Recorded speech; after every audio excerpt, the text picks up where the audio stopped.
absolutely scandalous. But as you can see, obviously you can't buy any of these things in Ireland.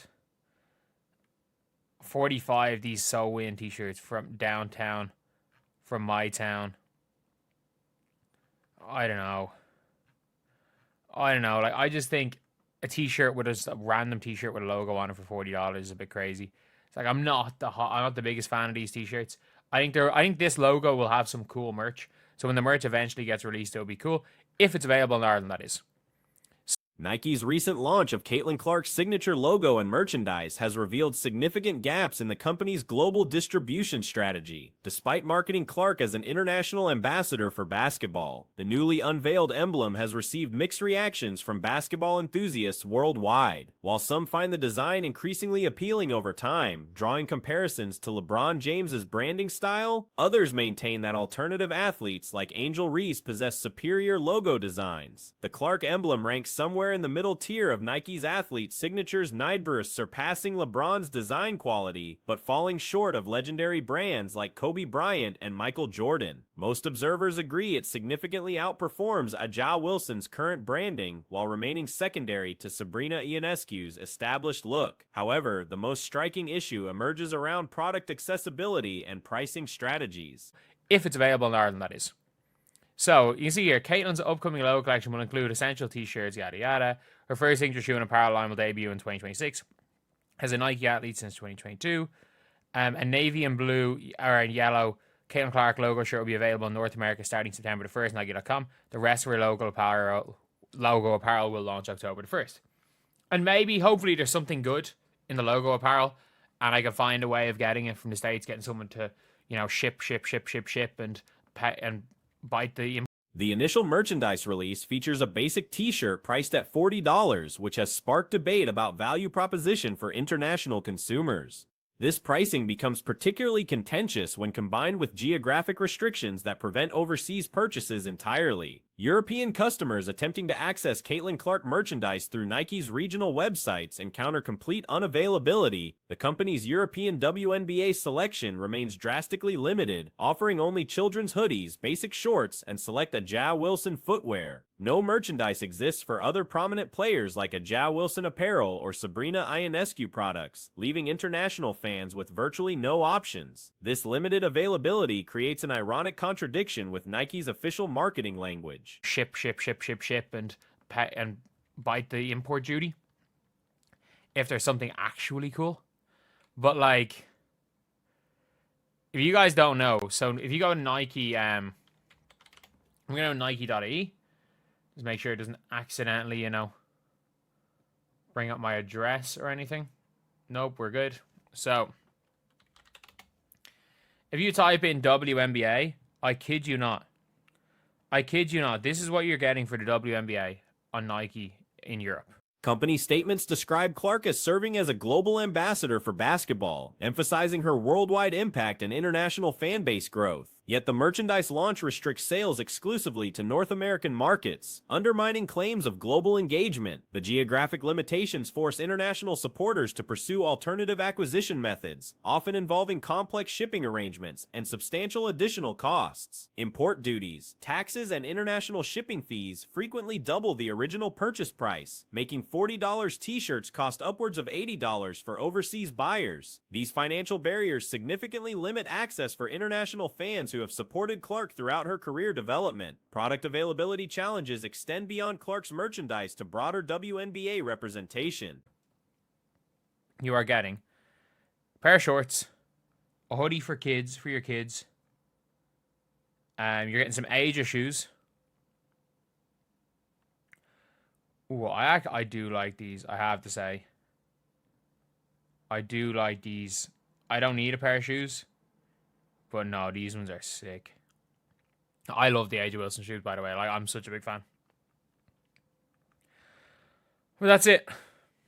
International fans seeking jerseys for players like Monica Culp or Janelle Saloon discover these items simply don't exist through official channels. Even within North American markets, certain player jerseys require custom ordering rather than standard retail availability, indicating systemic gaps in WNBA merchandise production. The situation highlights Nike's inconsistent approach to women's basketball promotion globally. While the company has demonstrated success with That's it. No AJ Wilson merch. No Sabrina Ionescu merch.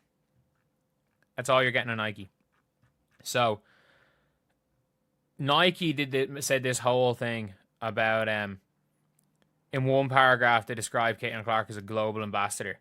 Since then, Nike is a global ambassador for the game, and they're only releasing her stuff in North America. It is hilarious. It's one of those things where it's like, do we expect any different? No. But it's fun. The emblem resembles high-end fashion logos more than conventional athletic symbols, allowing wearers to display support without obvious sports affiliation. This crossover appeal could attract consumers who prefer subtle athletic references over bold team declarations. The merchandise timeline reveals a phased approach to product releases. The initial navy and yellow logo t-shirt launched September 1st exclusively in North America through Nike.com. Additional logo-based apparel is scheduled for October 1st release, potentially offering more diverse product options. Clark's first signature shoe collection won't debut until 2026, following her established Nike athlete status since 2022. Oh, but it's funny. But it's funny. It's like when it comes to like the WNBA jerseys.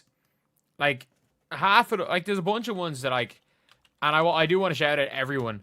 I have a few people kind of sent stuff, and I do really want to shout out people that have sent, like, a couple of jerseys, that have sent jerseys to me. Like, it's very, very much appreciated, because if it wasn't for the case, like, obviously wouldn't be getting any jerseys, but, International fans find themselves in a challenging position regarding future purchases. The current t-shirt design fails to justify expensive any jerseys, but with me, one of the things is, and there's a reason why I've had to buy so many jerseys from the gate from DH. Mainly just because there's a whole bunch of things just aren't available. Like, I wanted to get even in America, like, I wanted to get a Monica Cole-McCanny.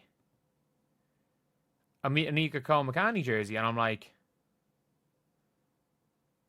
okay. Technical accessibility issues compound geographic restrictions, with international customers encountering error messages and broken links when attempting purchases. These problems persist despite Nike's global infrastructure and established international shipping capabilities for other product lines. The contrast between Nike's domestic success with women's basketball and international limitations becomes particularly evident when examining the company's treatment of other sports categories. Men's basketball, soccer, and running products maintain consistent global availability, suggesting the issues stem from strategic decisions rather than logistical constraints. Moving forward, international basketball fans await Nike's response to accessibility concerns and potential expansion of global availability. The October merchandise launch represents a crucial test of the company's commitment to truly global basketball promotion beyond marketing rhetoric. Okay. I kind of wanted to get one of her jerseys, and I couldn't find it. I couldn't find it. You had to get like a complete a custom jersey, which aren't quite the same. And like, I wanted to get I can't remember what jersey, a Janelle Salon jersey. Couldn't get a Janelle Salon jersey, and I'm like, okay. So I had to go through that. But yeah, it is one.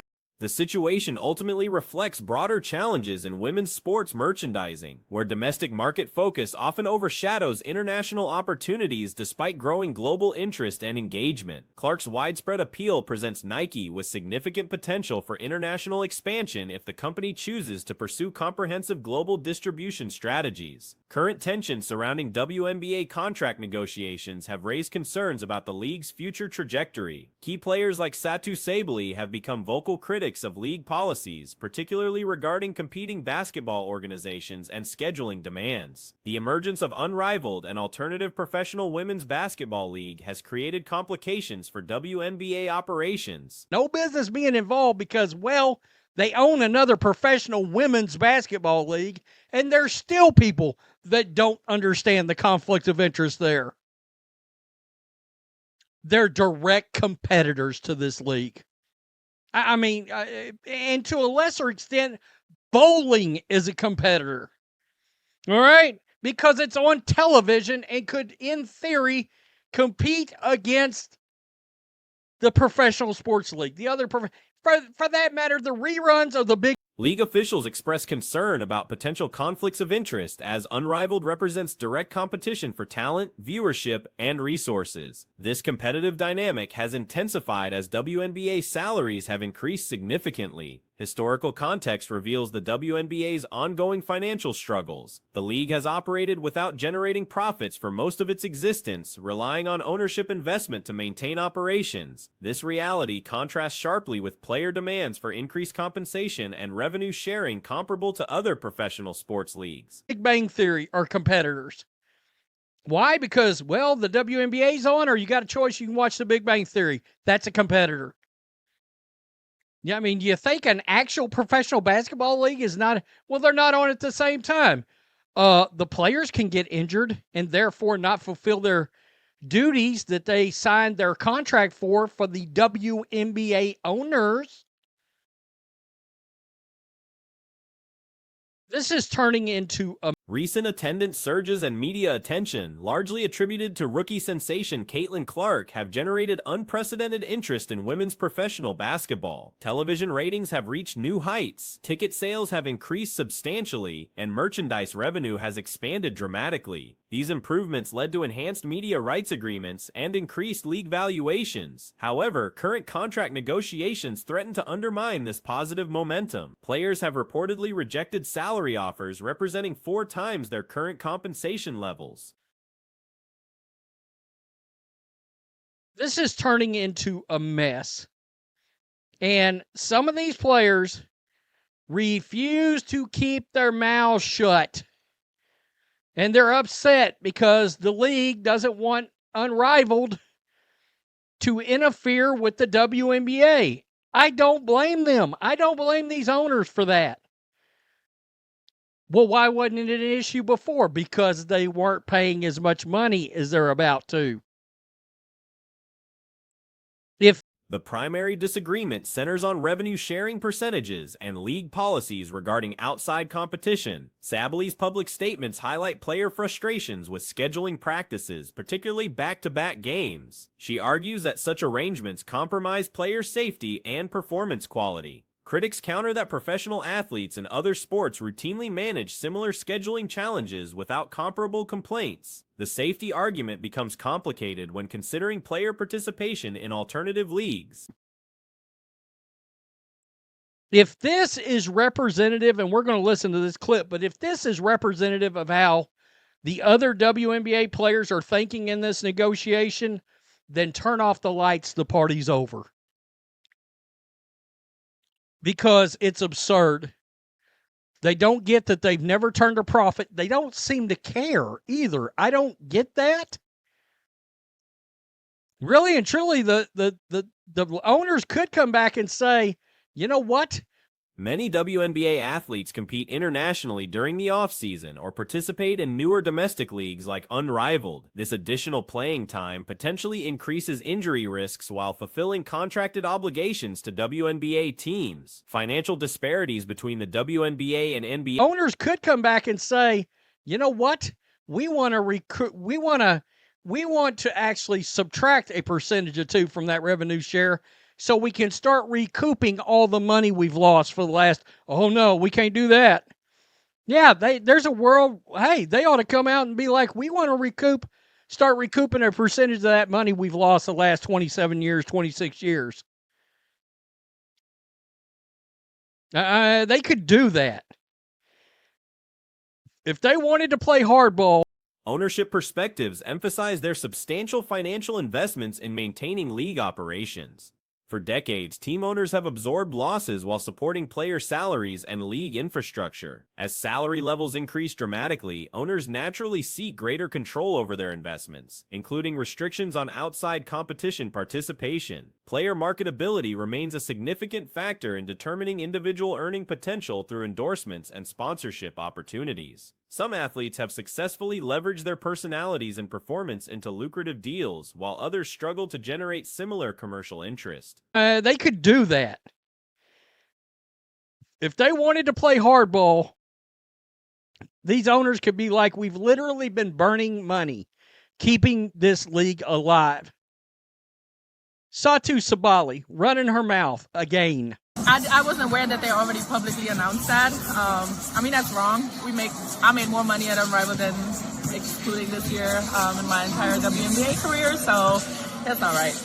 How imperative is, you talked about player safety and making sure that the league knows how imperative the safety is for you and The contrast becomes apparent when examining endorsement earnings across different players. Clark's commercial success demonstrates the potential for WNBA athletes to generate substantial income beyond salary. Other players have not achieved similar marketplace appeal, suggesting that individual marketing skills and public personas influence earning opportunities. Professional conduct on and off the court affects player marketability and league reputation. Sports audiences respond positively to athletes who demonstrate professionalism, accessibility, and positive attitudes. the league knows how imperative the safety is for you and the rest of the players.